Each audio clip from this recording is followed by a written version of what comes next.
Hi, everyone. Welcome to episode 1 of the podcast, A is Not for Apple.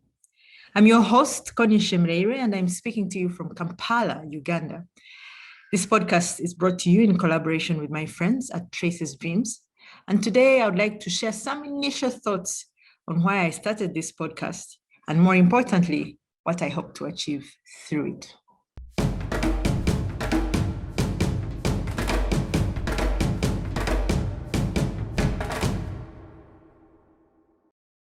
During the COVID-19 lockdown in Uganda, a shy but conscientious 11-year-old boy was stranded in our home. Young Frank was our housekeeper's son, and he spent the entire 3 months of lockdown living with us. Working from home as I was, I couldn't help feeling concerned that his schooling was suffering because schools were closed. And so I suggested he keep himself occupied reading some children's books that I had on hand. A couple of weeks in, I noticed that the books remained untouched. And so I asked him, Frank, why don't you read these books? He hesitated for a minute and then mumbled something that I could not catch. What's that? I asked. Louder, he says, I don't know how to read. You don't know how to read? What class are you? I am in P3, but I'm supposed to be in P6. In Uganda, P3 and P6 would mean the 3rd and 6th year of primary school. So I asked him, you're in P3 and you cannot read? No, he said, and I was too ashamed to tell you when you gave me those books to read. Frank, unfortunately, is not alone. A substantial proportion of primary school going children in Uganda spend years in school without learning how to read. Many are also overage, and after failing to progress, they simply drop out of school at some point. This podcast project is meant to explore these and other puzzles within our African education system, and we want to think about what we can do about them. And I feel that this discussion is extremely important and urgent because we all know that Africa's population is expected to double in just under 30 years' time. What this means is that more than 1 billion children will be added to our population over that period. 1 billion, almost the same number of people that we have in Africa today. Currently, the problem with education in Africa is characterized as the twin problem of having too little access and not enough learning. And if we do not act quickly, we can imagine that the pressures on the current system are only going to get worse. This in turn will widen the already existing inequalities between rich and poor, between urban and rural. And a high proportion of unskilled youth means increased risks of conflict, higher levels of substance abuse, mental illness, and generally an increased economic burden. If, on the other hand, this population increase is properly harnessed through a better education in Africa, we could add billions of dollars to our economies and see high levels of prosperity and innovation. In this podcast series, then, I will speak with people within and without the education system.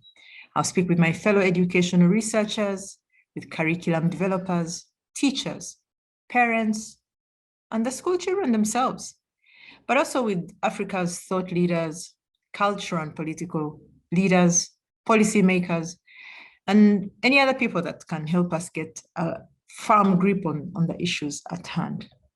In this introductory podcast, I would like to share 3 things that I have observed in my nearly 20 years as an educator that I believe are at the heart of our current educational dilemma. The first issue that I have observed is a mismatch between the everyday life of the typical child in an African classroom and the instructional approaches that we use in our school systems, especially in the early years. And the most important part of this instruction is the language. Language, as we know, carries the culture and experiences of the people that speak that language. And before a child starts school, they are immersed in a physical and cultural landscape that they see, hear and taste in that language. When school starts, however, they are often expected to forget everything they know and start their education proper, often in a foreign language, and where no one asks them about what they know. Instead, the teacher has all the knowledge. A powerful symbol of this mismatch for me is the alphabet chart that one finds in nearly every childhood learning environment. In Uganda, you'll find charts with A is not for apple or K is not for kite. In a context where these concepts are nowhere to be found in the child's environment. One can imagine that a child who does not speak English would find it hard to understand what the symbol A or the symbol K means if it points to an equally strange concept like apple or kite.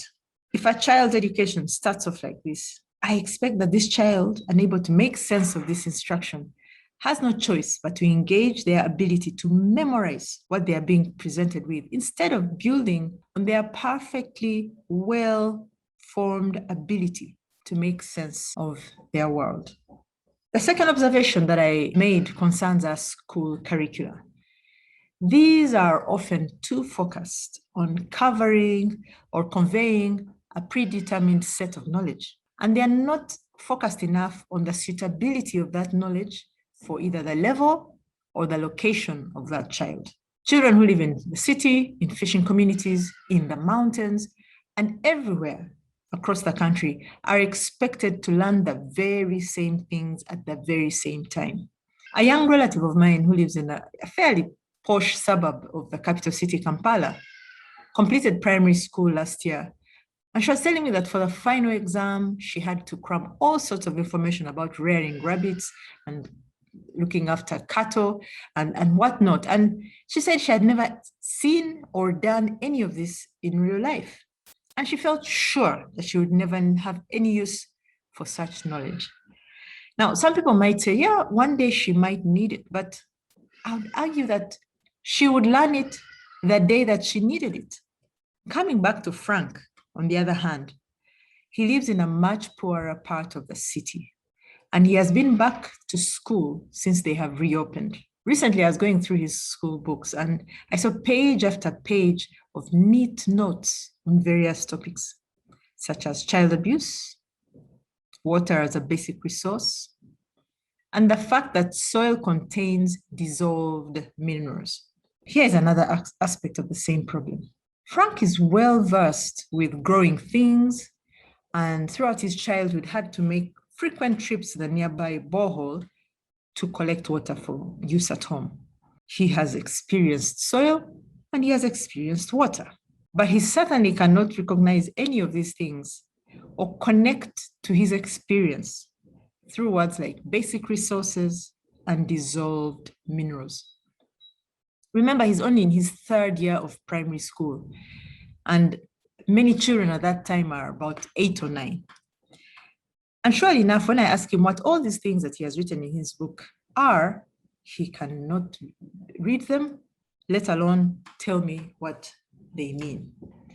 And so, having started out memorizing concepts like apple, they continue memorizing many other words as they go through their education, while in fact learning very little.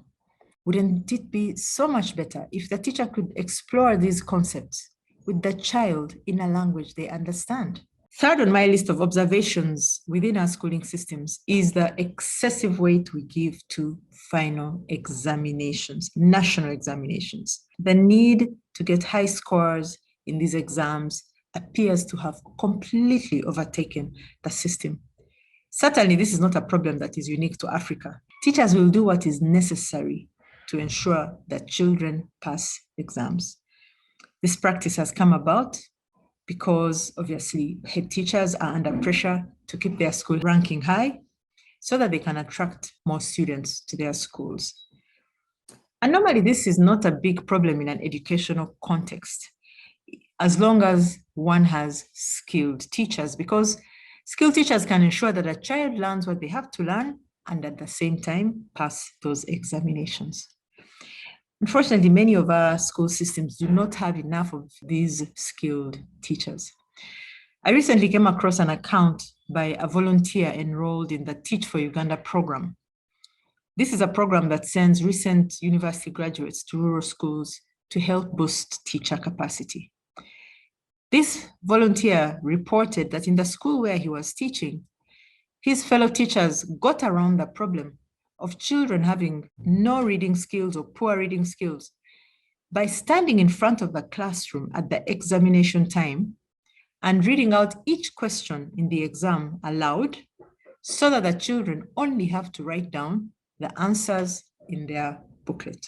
We can all agree that the ultimate aim of our education systems is to equip children with numeracy, with literacy, and with wider skills that they need to realize their potential. But listening to some of what happens in our schools, to what extent can we say we are succeeding at this? The national assessments carried out across Africa tell us differently. Again and again, they show that children spend years in school, and at the end, some still cannot even read one sentence in English or even in their local language. In Uganda, these assessments even show that the problem has been steadily getting worse over the years. And now COVID-19 has thrown an additional spanner in the works. We are yet to fully comprehend what the effects that schools closing for so long will have on the learners. Research consistently shows that even in fairly strong school systems, long school breaks can wipe away as much as 2 or 3 letter grades on achievement tests. That is, a student who used to be an A student can, after a long period out of school, end up being a D student. How much more, then, can we expect that those in our systems with their patchy learning will experience? Now, I, of course, do not want to make it sound like nothing at all is being done to address this issue, or that policymakers are not aware of its magnitude. There have certainly been some genuine and commendable efforts to reform curricula in a number of African countries, where the content has been upgraded to reflect more contemporary African experiences. And there are also some efforts being made to integrate content so that it more closely reflects the complexity of the reality around us.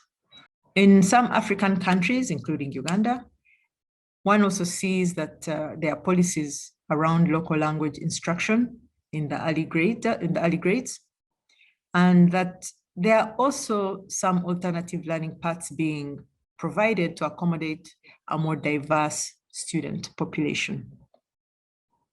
Where we still face problems often is at the implementation stage. In Uganda, we see that some key actors are not adequately coordinated, they are not prepared or equipped to carry out the reforms, and this results in some unintended outcomes, sometimes even making the whole situation worse. In this podcast series, then, I'd like to explore these and other issues that we observe in our education systems. But above all, I'd like us to put our heads together to think of some small and simple ways in which we can begin to make things better. I really look forward to this conversation.